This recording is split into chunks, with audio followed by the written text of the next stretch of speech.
بسم اللہ الرحمن الرحیم۔ محترم ناظرین، السلام علیکم۔ ایک دفعہ ایک عورت پیغمبر خدا حضرت داؤد علیہ السلام کے پاس آئی اور کہا، اے پیغمبر خدا، آپ کا رب ظالم ہے یا عادل؟ حضرت داؤد علیہ السلام نے فرمایا، خداوند متعال عادل ہے، وہ کسی پر ظلم نہیں کرتا۔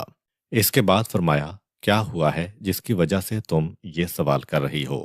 عورت نے کہا، میں ایک بیوہ خاتون ہوں اور میری 3 بیٹیاں ہیں۔ میں اپنے ہاتھوں سے شال وغیرہ بناتی ہوں۔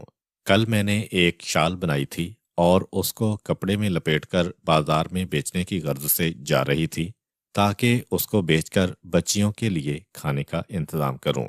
اچانک ایک پرندہ آیا اور میرے ہاتھوں سے وہ شال لے کر چلا گیا۔ اس طرح میں تنگ دست اور غمگین ہو گئی۔ میرے پاس کچھ بھی نہیں جس سے اپنی بچیوں کا پیٹ بھروں۔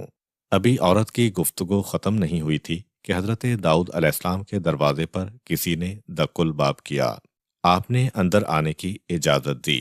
10 تاجر حضرت داؤد علیہ السلام کے پاس آئے اور ہر ایک نے 100 دینار یعنی کل 1000 دینار آپ علیہ السلام کے پاس رکھے اور عرض کیا، اے پیغمبر خدا، اس رقم کو کسی مستحق کو دے دیں۔ جناب داؤد علیہ السلام نے ان تاجروں سے پوچھا، اس کی کیا وجہ ہے کہ تم سب مل کر اس رقم کو یہاں پر لے کر آئے ہو؟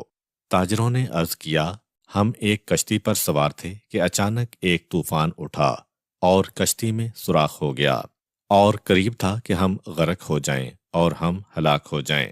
اس وقت ہم نے ایک پرندے کو دیکھا کہ اس نے ہماری طرف ایک سرخ کپڑا پھینکا۔ جب ہم نے اس کپڑے کو دیکھا تو اس میں ایک شال تھی۔ اس شال کے ذریعے سے ہم نے کشتی کے سوراخ کو بند کیا اور اس طرح ہم نجات پا گئے اور طوفان کو بھی آرام آ گیا اور ہم ساحل پر پہنچ گئے۔